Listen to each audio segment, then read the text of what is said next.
$5 million. That number stopped the golf world cold. Not a prize, not a contract, a penalty. The largest financial punishment ever handed down in the history of the Masters tournament, and it had one name attached to it: Bryson DeChambeau. The announcement came on a Tuesday morning, just days before the opening tee shots of the 2026 Masters. It arrived as a terse statement from the Masters Tournament Committee, signed by Chairman Fred Ridley. The subject line read simply: disciplinary action regarding Bryson DeChambeau. The golf world came to a full stop. But here is what separates this story from any ordinary rules controversy. This find did not emerge from nowhere.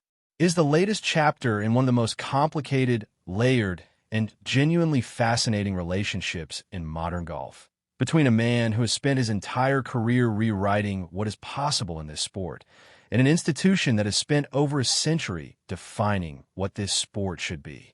To understand why Augusta National dropped a $5 million hammer on Bryson DeChambeau, you have to go back, all the way back to 2015, when DeChambeau won the 2015 U.S. Amateur Championship. He earned something most young golfers only dream about: an invitation to the Masters. With that invitation came access to Augusta National in the months leading up to the tournament for practice rounds. For years, there was no stated limit on how many visits an invited player could make. Professional players, juggling packed competitive schedules, typically managed 1 or 2 trips at most. But DeChambeau, still an amateur with a far more open calendar, treated the policy as an open invitation. How many times he actually played the course before the 2016 Masters became something of a legend? DeChambeau himself said he played the course 10 times prior to the tournament. The Augusta Chronicle reported 12 confirmed trips in the 8 months before the Masters, not counting official practice rounds during tournament week itself. Some corners of the golf industry put the number at over 24. DeChambeau was open about it at the time, been very, very fortunate to do that, and gained a lot of experience. I would say in preparation, I couldn't tell you an exact number, but those 10 rounds definitely did help, and this week we got a lot of great information as well. Accumulated hours, let's see, probably 50 hours, including all the practice rounds and the days that I've played. The preparation showed. During the second round, DeChambeau sat just 1 shot off the lead as an amateur. A remarkable achievement. A triple bogey on the 18th hole derailed him, but he still made the cut, claimed low amateur honors, and turned professional the very next week. Augusta National, however, was not applauding. The following year, when U.S. mid-amateur champion Matt Parziale received his Masters invitation materials, they included something new: a restriction limiting pre-tournament visits to a maximum of 5 rounds. A rule that had never needed to exist before suddenly did. Parziale later revealed this on the Drop Zone podcast. It used to be unlimited, but someone abused it. That someone was widely understood to be DeChambeau. For forcing an unspoken tradition into a written regulation, he quietly earned the lasting resentment of the green jacket establishment. If the practice round saga planted seeds of tension, DeChambeau's next move poured gasoline on them. In November 2020, just 2 months after he had dominated the U.S. Open at Winged Foot by 6 shots to claim his first major title, DeChambeau sat down for an interview with Golf Channel's Todd Lewis and delivered a comment that would follow him for years. He said, "I'm looking at it as a par 67 for me because I can reach all the par 5s in 2, no problem. If the conditions stay the way they are, that's what I feel like par is for me." He added, "That's not me being big-head. I can hit it as far as I want to." The backlash was immediate and severe. Augusta National, a course that has humbled the greatest players in history, does not take kindly to being declared conquerable before a ball is struck. The results that followed were nothing short of brutal. DeChambeau went T46, MC in his next 3 trips to Augusta.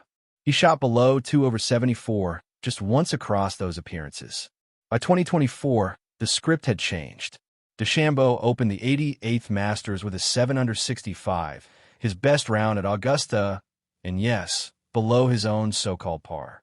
But more telling than the scorecard was what he said afterward. In an April 2025 interview with The Telegraph, he reflected, Do I wish I hadn't said it? I do. Really, I do.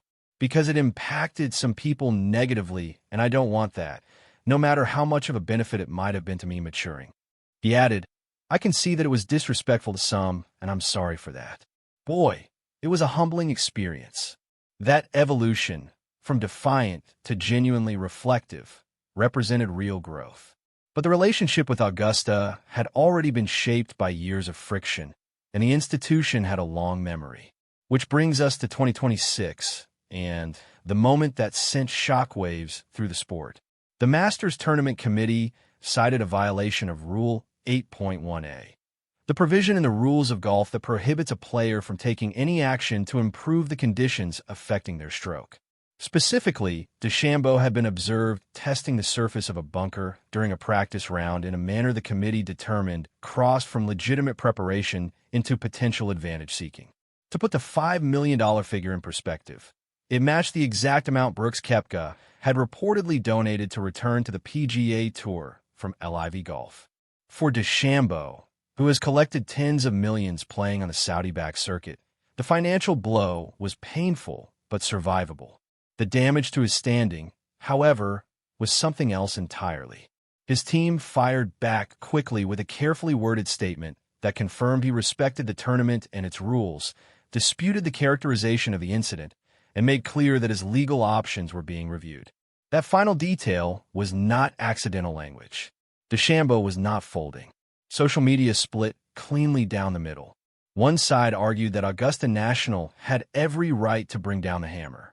The other called the fine wildly disproportionate, noting that a practice round violation with no bearing on any competitive score hardly warranted the largest financial penalty in Masters history. A former tour player put it bluntly, a practice round infraction resulting in a $5 million fine was not about golf rules. It was about Augusta sending a message. And that message had been building for a long time. Augusta National does not answer to the PGA Tour. It does not answer to the USGA. It does not answer to LIV Golf or any other entity with a financial stake in the professional game. It sets its own standards, enforces them on its own terms, and expects every player who walks through its gates to understand the implicit agreement they are entering. The pattern with DeChambeau follows a clear escalation arc, from an unwritten rule about practice visits becoming a written one, to years of public friction, to a $5 million fine. Each incident pushed the institution further, until the green jacket establishment had seen enough. The philosophical clash at the core of this story is genuine. DeChambeau sees golf as a system to be studied, optimized, and improved upon. Augusta National sees itself as larger than any player, any tour, and any controversy. One former champion framed it simply. The Masters is bigger than any player, bigger than any tour, and bigger than any controversy. And when a player loses sight of that, Augusta has a way of reminding him. After 2 days of silence, DeChambeau spoke. His words were deliberate and restrained, but the frustration underneath them was not difficult to detect. He acknowledged that Augusta National had the right to enforce its rules and said he respected that authority. But he made equally clear that he did not believe the punishment was proportionate to the alleged violation, and that he was not prepared to simply accept it without question. He told reporters, "My entire career has been built on pushing the boundaries of what is possible in the game, always within the rules, and I was not going to allow a fine of any size to pull my focus away from the tournament itself." There was no public contrition, no performance of humility for the cameras.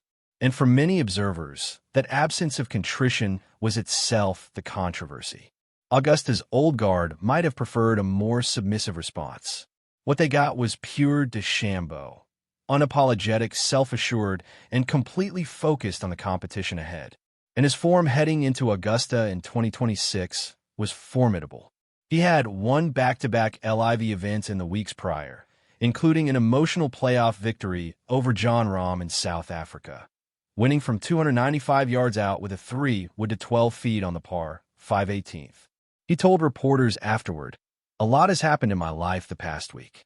I'm just so grateful for my team, the crushers, everybody supporting me. Golf is a fickle game, and you work so hard at it your whole entire life, and you realize that golf is just golf, and there's a lot more to life than just golf. Whether Bryson DeChambeau can win the green jacket he has worked so relentlessly to earn, while simultaneously fighting the institution that awards it, that is the defining tension of his relationship with this tournament. Bryson DeChambeau has been reminded where he stands at Augusta National.